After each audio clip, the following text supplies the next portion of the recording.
자, 오늘은 이 계시록 11장에 나타나 있는 이 두 증인 영성의 세계에 대해서 함께 생각해 보겠습니다. 두 증인 영성을 그 핵심적인 부분만 요약해서 함께 나누도록 그렇게 하겠습니다. 제11장.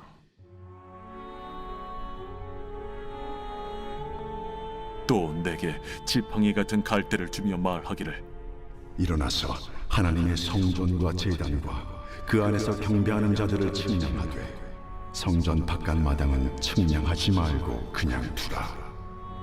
이것은 이방인에게 주었은즉 그들이 거룩한 성을 42달 동안 짓밟으리라. 내가 나의 두 증인에게 권세를 주리니 그들이 굵은 베옷을 입고 1260일을 예언하리라.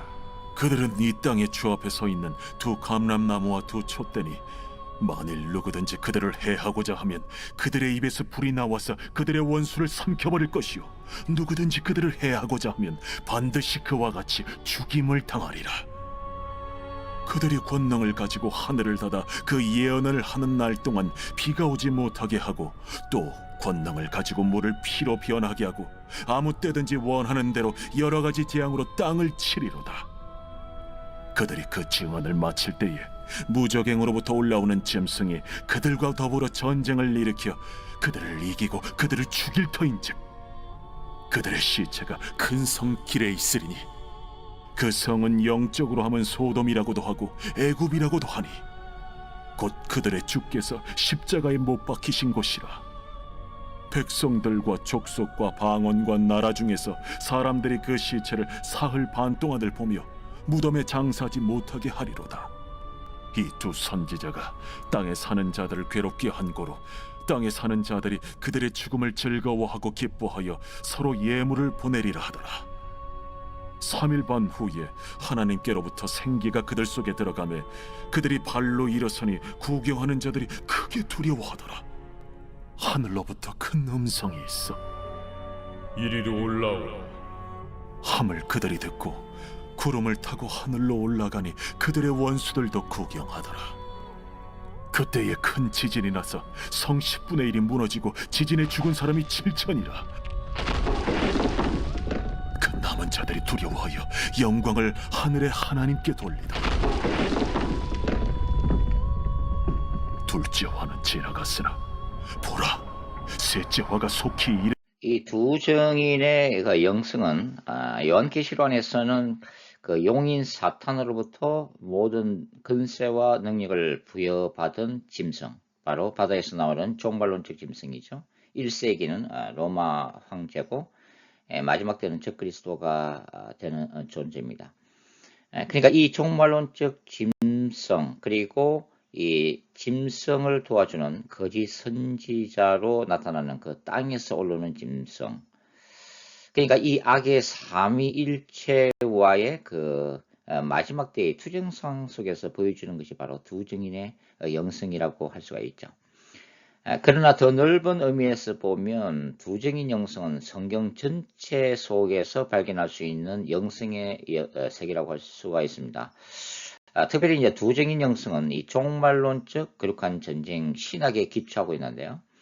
그래서 이 종말론적인 성격이 강한 그런 영성의 세계라고 설명을 드릴 수가 있습니다. 창세기 1장 1절에 기록되어 있는 처음 하늘과 처음 땅, 그리고 요한계시록 21장 1절에 기록되어 있는 새하늘과 새 땅이라고 하는 이 창조 세계가 보여주는 그 우주적 이 종말론 안에서의 하나님의 나라와 사탄의 나라와의 상호 투쟁을 보여주는 것이 바로 종말론적인 거룩한 전쟁의 신학이죠. 그리고 궁극적인 승리의 신학을 보여주고 있습니다.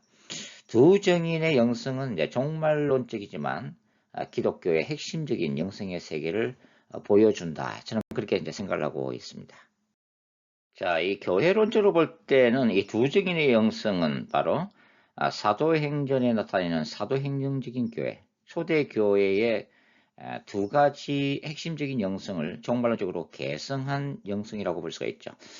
초대교회 두 가지 영성은 뭐죠? 바로 성령의 능력으로서의 기사와 표적이죠. 사도들 통해서 수많은 기적들이 나타나면서 복음을 증거를 했습니다. 동시에 초대교회는 이 복음을 전하는 과정 가운데 많은 고난을 받았죠.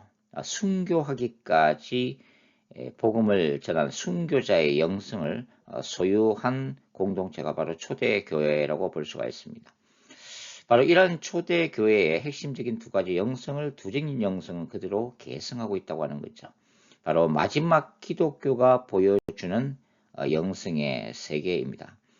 따라서 이 두증인 영성의 시대는 바로 초대교회 사도행정적인 교회의 회복을 전제하고 그 다음에 그 회복을 지나서 이 마지막 교회 시대로 진입하는 과정에서 필요한 것이 바로 두증인의 영성이라고 할 수가 있는 거죠. 두증인의 영성은 1세기 사도 요한의 영성을 계승한다고 볼 수가 있는데요. 왜냐하면 요한계시록 안에서 요한계시록 10장 사도 요한이 힘센 천사로부터 작은 책을 먹고 열방에 예언해야 될 사명을 받고 있는 이 요한계시록 10장과 그 다음에 두증인의 사이에 기록되어 있는 11장이 사실 하나로 결합된 환상이기 때문에 이 작은 책을 먹은 사도 요한의 사역이 이 마지막 때에 두증인에게 계승되고 있다고 하는 거죠. 그래서 이 반모섬에서 요한계시록을 포함한 이 하나님의 이 말씀을 받았던 바로 계시와 지혜의 영으로 충만했던 사도 요한의 영성을 이 마지막 때에 두 증인이 계승하고 있다고 하는 것입니다. 자, 1260일을 예언하는 두 증인은 바로 선지자적인 메시지를 전하는 선지자 영성을 그대로 보여주고 있습니다. 그리고 깊이 있는 말씀과 신학 그리고 진리의 영성으로 충만한 두 명의 선지자가 바로 두 증인인 것이죠. 두 증인은 이 굵은 벼옷을 입은 두 선지자로 표현이 되고 있는데요. 이것은 개인적, 공동체적, 우주적 차원의 회개 운동을 의미한다고 볼 수가 있습니다. 그리고 이 두 증인은 예수 그리스도의 초림을 준비했던 광야에서 외치는 자로서의 이 세례 요한의 영성을 종말론적으로 또 계승한다고 볼 수가 있는 거죠. 바로 세례 요한의 영성이 뭡니까? 바로 회개와 거룩함의 영성이죠. 이 세례 요한의 영성은 구약의 선지자들의 메시지에 가장 두드러진 바로 회개와 거룩함의 회복이라고 하는 그 영성을 세례 요한은 그리스도의 초림을 준비하면서 광야에서 설교로서 풀어냈던 바로 선지자라고 할 수가 있는 거죠. 그래서 이 마지막 때의 두 증인은 바로 이러한 구약의 선지자들과 그 다음에 세례 요한의 영성을 그대로 계승하면서 종말론적인 회개의 메시지를 세상에 선포하게 될 거라고 하는 것입니다. 하나님 앞에서 거룩함을 회복하는 메시지를 강력하게 선포하는 두 명의 선지자인 거죠. 그것은 예수 그리스도의 거룩한 신부로서 공동체를 준비하는 영성이라고 할 수가 있습니다.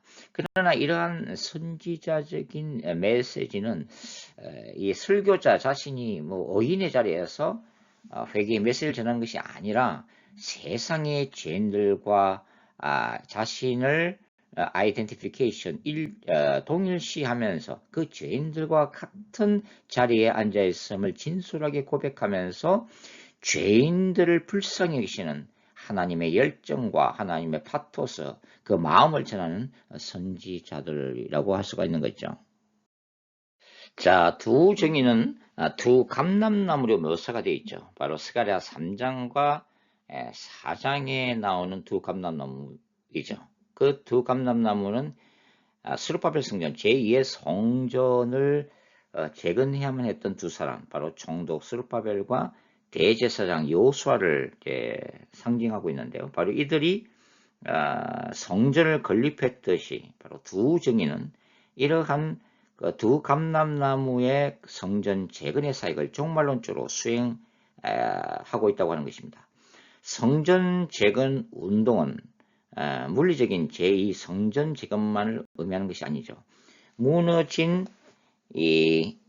죄악으로 무너진 이 성전을 다시 재건하면서 이 남유다 공동체의 바벨론 포로 시대 이후의 그 무너진 신앙도 함께 회복시키는 그런 운동이라고 할 수가 있는 거죠.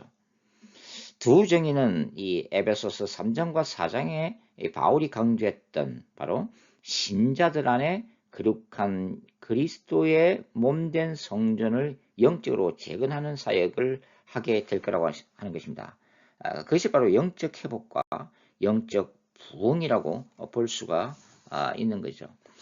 자, 입에서 불이 나오는 이 두 정의는 바벨론에 의한 예루살렘 당시에 사역했던 눈물의 선지자 예레미야의 파토스를 개성한 두 선지자입니다.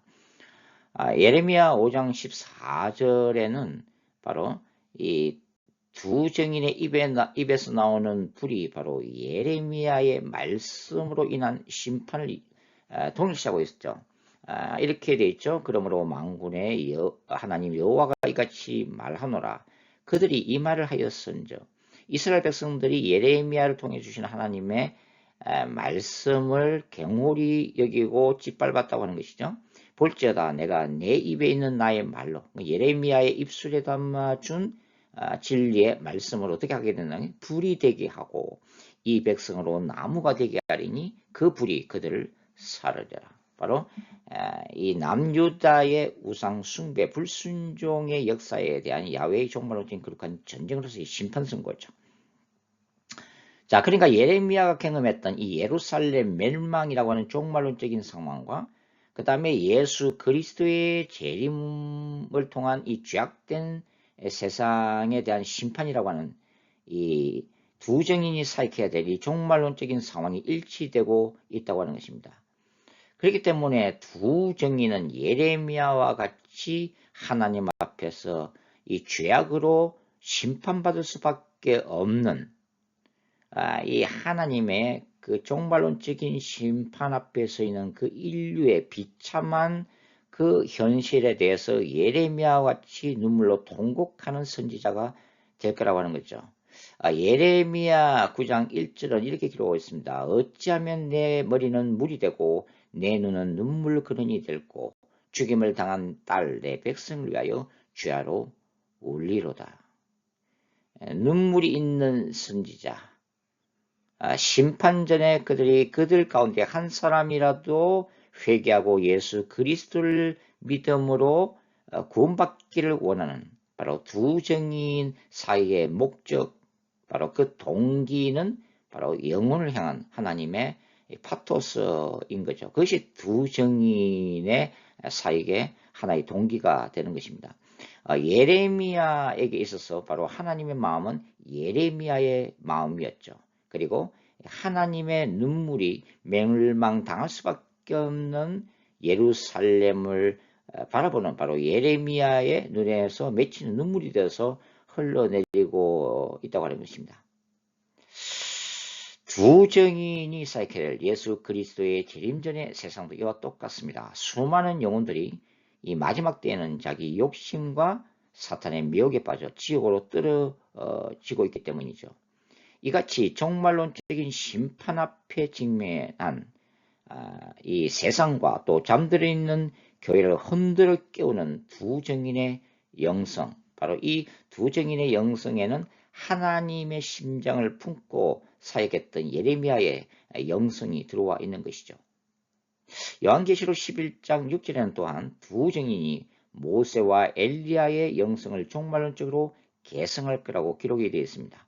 그러니까 두 정인을 통해서 놀라운 기사와 표적이 두드러질 거라고 하는 것입니다. 모세와 엘리야가 행했던 모든 기적들을 두 정인은 마지막 때에 행하게 될 거라고 하는 거죠. 특별히 두 정인은 세상을 깨우는 이 재앙적 심판들을 그리스도의 대리인으로서 행하게 될 거라고 하는 거죠. 바로 이 부분에서 두 정인의 영성 속에는 성령의 불같은 능력과 기름 부으심이 드러나는 오순절적인 그 영성이 포함되어 있다는 것을 우리가 볼 수가 있습니다. 요엘 2장과 말라기 4장 그리고 사도행전 2장의 역사가 두 정인을 통해서 재현될 거라고 하는 거죠. 자, 두 정인은 주님이 걸어가신 그 길 그대로 따라가는 사람들입니다.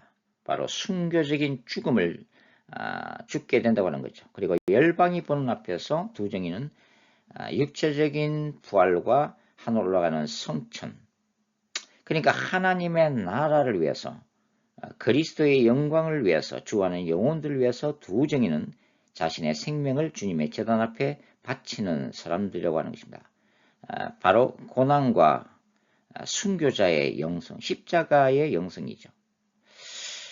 이러한 영성은 환란의 날을 통과하는 14만 4천이라는 종말론적 백성들의 모범이 되는 영성세계라고 볼 수가 있습니다. 마지막 날들에는 스스로 하나님 앞에 익은 곡식임을 입증해야 하는 시대로 진입하게 될 것입니다. 고난을 통과하지 않고서는 영광도 없는 법이죠. 요한계시록에서 새하늘과 새 땅은 영적 전쟁에서의 승리자들, 이긴 자들에게 주어지는 상급이기 때문입니다. 영원한 안식은 거룩한 전쟁터에서 열심히 싸워서 승리한 자들에게 주어지는 하나님의 선물인 거죠. 적그리스도와의 영적 전쟁, 종말론적 거룩한 전쟁이라는 신학과 영성으로 충만한 선지자가 두 정인입니다. 창세로부터 그리스도의 재림까지 인간 역사와 구속사가 하나님의 나라와 사탄의 나라와의 영적 전쟁임을 너무나 잘 알고 있는 두 선지자들인 셈이죠. 이들이야말로 사탄의 나라를 침노하는 하나님의 강력한 군대라고 할 수가 있습니다. 그리고 두 정인은 바로 이 땅의 주 앞에 서는 영성으로 충만한 사람들이죠. 바로 하늘 보좌 앞에 서 있는 사람들이라고 하는 것입니다. 주님의 임재 앞에 설 수 있는 선지자들이죠. 이것은 깊은 기도와 주님과의 친밀한 교제 가운데 마지막 때에 대한 계시와 환상을 겸손한 심령으로 볼 수 있는 사람들이라는 의미입니다. 그래서 이런 두 정인을 통해서 예루살렘에서의 영적 추수와 영적 부흥이 일어날 것이라고 하는 것입니다. 새로 건립될 제3의 성전과 예루살렘을 중심으로 사역하게 될 거라고 하는 거죠. 로마서 11장에 기록되어 있는 종말론적 이스라엘의 구원이 바로 두 정인을 통해서 성취될 것이라고 하는 것입니다. 저는 이 두 정인이 온다라는 책에서 현재 진행되고 있는 이 다양한 기독교의 영성 운동들이 두 정인 영성의 바다로 흘러 들어갈 것이라고 저는 기록을 했습니다. 두 정인은 개인적인 차원의 깊은 기도와 교제 가운데 주님과 친밀감을 쌓아가는 사람들입니다. 그래서 그 가운데 그 하나님의 뜻이 두 정인의 심장 속에서 바로 두 정인 자신의 뜻이 된 사람들이죠. 이미 자기 자신들의 생각을 십자가에 못 박아버린 사람들이라고 하는 것입니다. 자신들의 고집과 탐욕은 이미 세상에 묻어버렸다고 하는 거죠. 오직 이 땅에서 잃어버린 주님의 영광을 회복하고자 하고 거룩한 갈망에 사로잡힌 사람들이야말로 두 정인의 영성을 소유한 사람들이라고 할 수가 있습니다. 십자가에서 흘러내린 그 붉은 피가 메마른 땅을 흥건하게 적시듯이 그 보배로운 피가 자신의 혈관 속을 여전히 뜨겁게 흘러내리고 있는 사람들이죠. 두 정이라는 사람들은. 그리고 성령의 불이 그들의 심장을 태우는 사람들입니다. 주님의 비전이 그들의 비전이 되고 주님의 뜻이 그들의 뜻이 되고 주님의 기쁨이 그들 자신이 추구하는 인생의 기쁨 그 자체가 되어버린 사람들, 성령의 충만함에 사로잡힌 사람들이야말로 두 정인의 영성 세계에 속해 있는 사람들이라고 할 수가 있습니다. 따라서 이 두 정인을 통해서 이 모세와 엘리야의 권능이 나타나는 것은 이상한 일이 아니죠. 죄악된 땅을 심판하시는 주님의 이 종말론적인 거룩한 전쟁의 역사가 두 정인을 통해 땅에서 나타나는 것이 결코 이상한 일이 아니라고 하는 것입니다. 주님이 이들 향해서 뭐라 불러요? 나의 두 정인이라고 부르죠. 이런 호칭도 결코 이상한 일이 아니죠. 그리스도와 함께 하나 되었기 때문입니다. 그래서 이들에게 주님의 군세가 정당하게 위임이 되어지게 되는 거죠. 그래서 두 정의는 주님의 능력으로, 성령의 능력으로 야훼의 종말론적인 거룩한 전쟁을 이 땅에서 집행하는 대리자로 세워지게 된 것입니다. 그럼에도 불구하고 두 정의는 이 땅에 그냥 태어나는 것이 아닙니다. 어느 누가 주장하듯이 성천했던 에녹과 엘리야가 다시 살아서 돌아오는 것도 아닙니다. 두 정의는 하나님의 은혜 가운데 이 땅에서 만들어지는 존재라고 할 수가 있습니다. 인생의 광야에서 처절하게 부서지고 낮아진 겸손한 사람들 가운데 두 정의는 탄생된다고 하는 것이죠. 그렇기 때문에 우리 모두는 그런 의미에서는 두 정이 될 수도 있습니다. 동시에 십자가의 자를 철저히 못 박을 수 있는 사람이 드물기 때문에 아무나 두 정이 될 수 있는 것도 아니죠. 바로 갈라디아서 2장에 기록된 이방인의 사도로서 끝까지 바울이 쓰임받을 수 있었던 중요한 이유 중에 하나가 뭐예요? 바울의 고백처럼 내가 그리스도와 함께 십자가에 못 박혔나니 이제는 내가 산 것이 아니요 내 안에 그리스도께서 사신 것이라. 이런 고백을 할 수 있는 사람들 가운데 두 증인이 만들어진다고 하는 것입니다. 사탄이 사도 바울을 공격하려고 찾아오면 바울이 보이지 않습니다. 왜냐하면 바울은 이미 죽고 바울 속에 그리스도만 계시기 때문이죠. 그러니까 사탄은 바울 안에서 어떤 허물을 발견을 하지 못하고 그래서 바울을 넘어뜨리지 못하고 통곡하며 떠나갈 수밖에 없었다고 하는 거죠. 모세와 엘리야의 권능을 덧입는다는 것은 십자가의 자를 못 박음을 전제하고 있습니다. 조그만 은사가 드러나고 이름이 나도 교만해져서 타락하는 게 인간의 죄악된 본성이기 때문이죠. 기독교 역사에서 유명한 TV 부흥사나 능력 사역자들 중에도 자를 십자가에 못 박지 못하고 결론적으로는 돈과 권력과 섹스로 타락해서 지옥에 떨어진 사람들도 많습니다. 그렇기 때문에 이 자아를 십자가에 못 박는 과정은 결코 쉽지 않다고 하는 거죠. 그러나 권능을 유지하기 위해서는 필수적이라고 하는 것입니다. 왕의 권세로 아름답게 쓰임받기 위해서는 왕관의 무게를 견디는 대가를 지불해야 한다고 하는 거죠. 이 부분에서 우리는 두 정이 되기 힘들다라고 고백할 수밖에 없습니다. 그러나 그럼에도 불구하고 두 정의는 태어나는 것이 아니라 만들어짐에 주목할 필요는 있죠. 나다니엘 호손의 단편 소설 중에 큰바의 얼굴이 있습니다. 여기 보면 주인공 어네스트가 등장하죠. 어네스트는 어릴 때부터 자기 동네 뒷산에 있는 큰바의 얼굴에 대한 전설을 들으면서 자라납니다. 언젠가는 이 동네에서 저 바의 얼굴을 닮은 위대한 인물이 나올 거라고 하는 그런 전설이었죠. 세월이 흐르면서 이 마을 출신에 많은 정치가도 나타나고 장군도 나타납니다. 그러나 큰 바의 얼굴을 닮은 이는 한 명도 없었습니다. 주인공 어네스트는 자기 일에 묵묵히 최선을 다하면서 사람들에게 존경을 쌓아갑니다. 그러다가 어느 날 동네 사람들은 큰 바의 얼굴이 바로 어네스트와 닮았다는 사실을 발견하면서 깜짝 놀라게 되죠. 그러나 이 단편 소설의 마지막 부분에서는 이 주인공 어네스트는 자신보다 더 바의 얼굴을 닮은 인물이 나타나기를 기대하면서 끝이 나고 있습니다. 두 정의는 작은 듯하면서 큰 사람이죠. 두 정의는 평범한 듯하면서 비범한 사람입니다. 바울의 말처럼 무명한 자이면서 유명한 자라고 할 수가 있죠. 이러한 사람들 가운데 두 정의는 나타날 것입니다. 겸손한 사람들, 하나님 앞에 끝없이 자신을 낮추는 사람들 가운데 두 정의는 그 모습을 드러낼 것입니다. 그러나 누가 두 정의인가에 관심을 갖기보다는 저는 모든 크리스천들이 이 마지막 때의 영성인 두 정인의 영성을 추구하는 자들이 되어야 된다고 생각합니다. 두 정인의 영성이야말로 예수 그리스도의 재림을 준비하는 마지막 기독교의 개인과 공동체에게 부여된 성경적인 영성이기 때문입니다.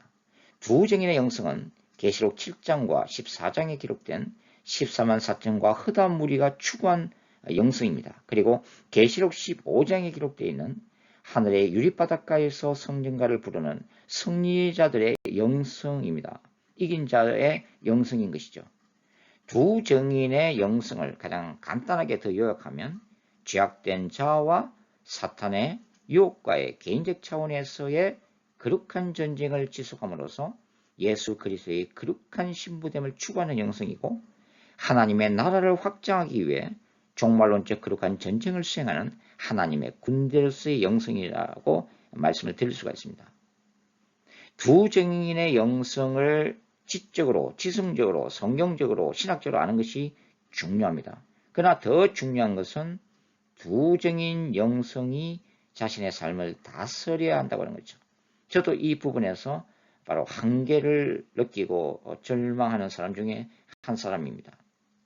지적으로 두 증인의 영성을 알지만 두 증인의 영성이 삶을 변화시키지 못하면 꽃은 피나 열매가 없는 것과 같기 때문이죠.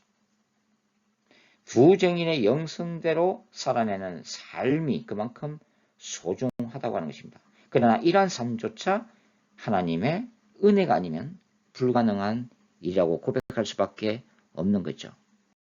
자, 1세기에 기독교의 기초와 신학을 형성했던 바로 인물 사도 바울이 존재했다면 이 마지막 때는 두 증인이 존재합니다. 두 증인은 기독교의 마지막을 완성하는 두 선지자이기 때문이죠.